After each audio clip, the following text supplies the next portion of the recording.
Yo, what is on, guys? It is your boy Nick here. We're back again with a brand new video today. If you guys saw my video last week, you guys know that I did a movie review of the brand new Marvel Cinematic Universe film Black Panther Wakanda Forever. In that video, I made an announcement that I was going to review every single Marvel Cinematic Universe film theatrically released up to the release of Ant-Man Quantumania. I'm very excited to talk about the first movie in the series, which is Iron Man. Iron Man was the first Marvel Cinematic Universe film released all the way back in 2008, when the Marvel Cinematic Universe was really in its, ant phase, if you will. This really was just the beginning of a small little idea where we were going to have these movies cross over. And so we started out with origin stories, and the first origin story was for Tony Stark. Now, something that a lot of people who don't watch a lot of superhero movies may not know is that before Iron Man, there was never really a huge amount of crossing over in superhero films. In fact, not to my knowledge, I don't believe we ever really had superhero crossover movies. We just had individual characters or teams in superhero movies, and they had their franchises, and that was pretty much it. This is really the first time we had ever seen a superhero movie where they had ideas of bringing people from multiple films all into one thing, and that's how we got the Marvel Cinematic Universe. But enough of the history out the way, let's talk about Iron Man. So I decided to rewatch Iron Man the other night in preparation for this review, and upon rewatching it, I just reaffirmed my opinion that Iron Man really is one of the best superhero origin story movies ever made. I can't believe this film came out back in 2008. It's aged so well. I was watching the film the other night, and I really thought to myself, this has aged really well. There's some other Marvel origin story movies that it feels like it hasn't aged as well, but Iron Man, I think, has aged so well, especially considering to where the MCU goes in the future of the story. If you haven't seen any of the MCU films, I'm not going to spoil those. I'm just going to talk about Iron Man. Now, to get the elephant in the room out of the way, we got to talk about Robert Downey Jr. Robert Downey Jr. was absolute perfect casting for Tony Stark. He really was. Marvel, seriously, they could not have nailed a better actor to play Tony Stark. If you think about characters that the actors were born to play the character, I'm pretty sure the first person that might come to mind for many people is Robert Downey Jr.'s Iron Man, because you simply just can't think of anybody else playing him once you've seen him play the character. Robert Downey Jr. is phenomenal. He's excellent. He's brilliant as Iron Man. Nobody could have done it better. There's so many of just witty moments of dialogue with this character that I feel like no other actor could have pulled it off with the same class that Robert Downey Jr. did. He really he nails the comedy, and he nails all the witty parts and all the serious parts so perfectly. And he's interesting to see him play this character who he's simultaneously doesn't take things all that seriously, but then you also can see that he very much has a side that cares a lot about people and the integrity of his company and everything going on. So, it's great that they were able to hire an actor who was able to bring us a lot of, fun moments in the dialogue and with the script and the jokes, but who also was a balanced person with a real heart. Iron Man did have a heart. The film also has a solid supporting cast as well. People from Gwyneth Paltrow to Terrence Howard, Jeff Bridges, Jon Favreau. Characters that we see a little bit of in this film that we get to see a little bit more of later down the road, except for Terrence Howard. His character was recast. Also, it is interesting to see Gwyneth Paltrow in this film, considering where these two characters end up going in the future. No spoilers. Gwyneth Paltrow's Pepper Potts. You really just see her as more like Iron Man's assistant, although you start to see that she's so much more than that. She really does play an important part in Tony's life, and it's interesting to see that unravel throughout the course of the movie, and she becomes really more interesting as the film goes on. It's kind of nice to see a Marvel movie where the side character isn't just being thrown to the side. They become a supporting character as the film goes on. Now, Jeff Bridges' Ironmonger is really good in this movie. He gives a great performance in the film. He's very, creepy and condescending, and you can tell he's definitely got some mad ideas going on in his mind. His performance is great. My only real regret with this film is that we don't get to see the character fleshed out all that much, although that doesn't erase the fact that Jeff Bridges gives a great performance in this movie, and it's kind of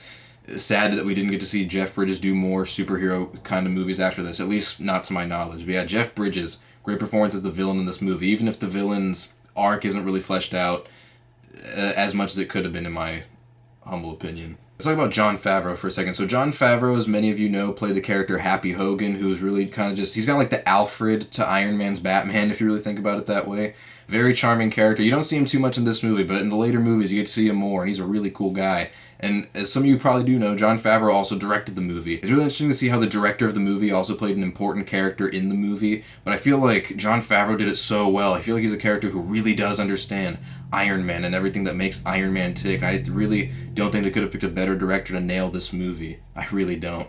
I talk about how this movie aged really well, and it has. And some of the stuff I was really interested in looking at while rewatching the movie was to see how well the action scenes have aged. And the action scenes have aged really well. Visually, they're very stunning to look at. And the CGI, I don't think there's a single bad moment of CGI in this movie. It still looks great. It looked great in 2008, and it still looks great in 2022. And that's rare. There's just some movies these days that you look back and it's like the effects don't look as good. But this movie nailed it. And I think it's probably going to look good forever. I think it'll just forever look convincing, the action in this movie. The cinematographers and the visual effects people really did a great job with these action scenes. They look great, they're shot great, and it's entertaining to watch. It's so cool to see a superhero movie that's already 14 years old have action scenes that still hold up in the year 2022, because I feel not many of them can really say that. But as I was talking about with Robert Downey Jr., talk about how he was able to pull off the jokes and the wit in the script so well. Let's talk about the script for a second. I think Iron Man has one of the best scripts in the MCU. The script does a great job of having a serious story, but with also not taking it too seriously. There's little jokes, and there are little just witty moments in there that make it not so just drowned in its own seriousness. Because if it got too serious, I feel like people would have thought of Iron Man as just another B superhero movie. It's really the little jokes, little witty moments that really does make Iron Man feel like a great, lighthearted, inspiring superhero movie. And the actors in it pull it off phenomenally. I really feel like a superhero script doesn't get more stellar than Iron Man, especially with the cast that they have pulling it off so well. Not only is this film a great entry in the MCU, but I think it's also a great way to show the origin story of Tony Stark. Because Tony Stark's an interesting character, you know? Because he's at the end of the day, Tony Stark really is just a businessman. He's there to make money. But he also has a human side to him that really is interesting to look at, especially if you look at the way entrepreneurs behave in the year 2022.